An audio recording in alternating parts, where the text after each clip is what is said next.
sorry I haven't been here for a while. Been on for a while, been busy. We moved last fall and just didn't have a lot of time to do videos and work on my stuff. But now we're starting to get settled in and stuff, and I'm starting to get time to do kind of my own things. So, anyways, update. This truck, I bought it for my dad last summer or something like that. I don't know when. I believe it was last summer I bought it. I wasn't even old enough. Yeah, it was.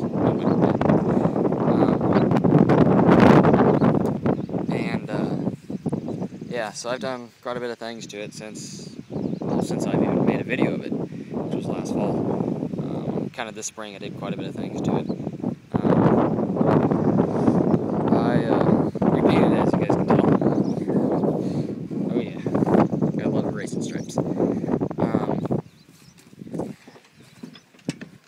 And I cut the exhaust and put a glass pack on it, so it's a lot louder.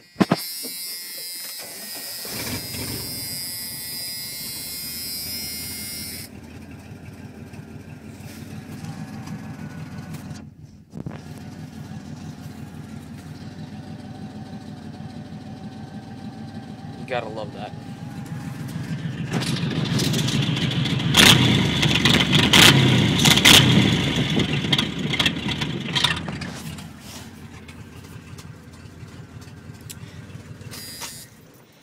And since last time I made a video, we've lost a cylinder in the motor.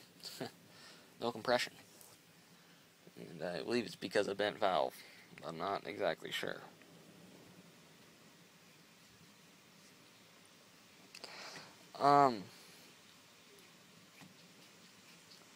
Anyways, so put this thing in gear before it rolls down the hill. Antenna, toolbox, jack, CD with a PA. Get a shot of the motor, start back up.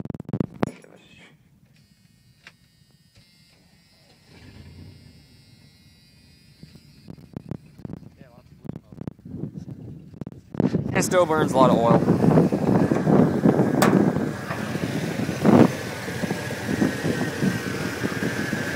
Mud doggers. Truck hasn't been driven too much in the past 2 months. We've been driving that a lot. But we got to make a trip here in a week or so with it, haul some siding, so that'll be interesting.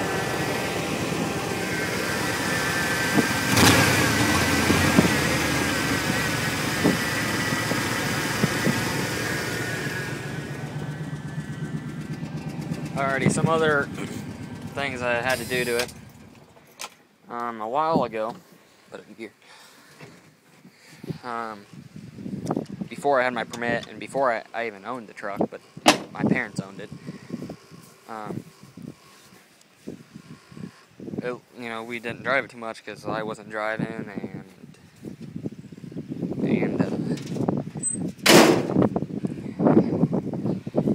and we just use it for a hauling truck.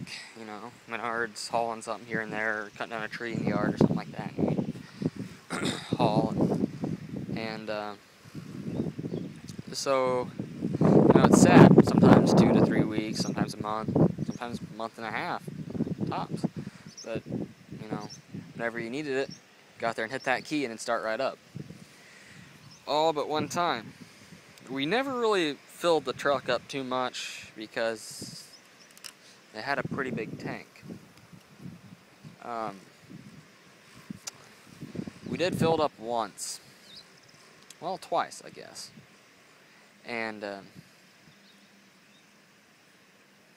the first time we filled it up was just a few months after we got it. We went on a little trip, a little kind of camping trip, and we had to pull a boat, and we borrowed a camper from my uncle. So we pulled the boat with this and drove the camper up there too. So we filled the truck up, and yeah, So I did a mileage test with it, so we filled it up again. And we were getting about 13.5, which wasn't too great, but we were hauling a load, we were hauling a boat. So I thought, okay, it ain't terrible, but it ain't great. And at that time, you step into it too much, and it would jerk. The motor would literally cut out, and it would jerk the truck. It would cut out and miss, and pop, crackle, bang, and pop, and it would do a lot of nasty things. So we didn't know quite what that was. And, you use about that much of your throttle, you're okay.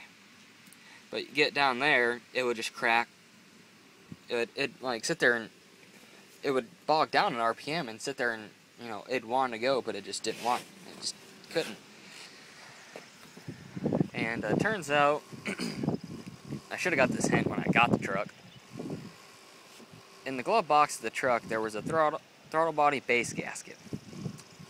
And, we'd be driving in a while. We drive to town or whatever, 30 miles, and come up here and park it, pop the hood. You'd see smoke coming out in between where that gasket is. So there's your, there was the sign right there. It's got a freaking bad throttle body gasket, or throttle body base gasket. Dirt, here's your shine, kind of thing. But I never even bothered to put it on until it was getting pretty bad. I mean, probably bad enough that the gasket wasn't even probably doing anything. You'd be driving down the highway and you could hear it cut out. It wouldn't do much, you just could hear it. Puh, puh. And so I replaced that gasket at the same time I replaced the gas tank. I'll tell you the story there. And tell you what, holy shit, did it make a difference. Holy shit. Yes, sir.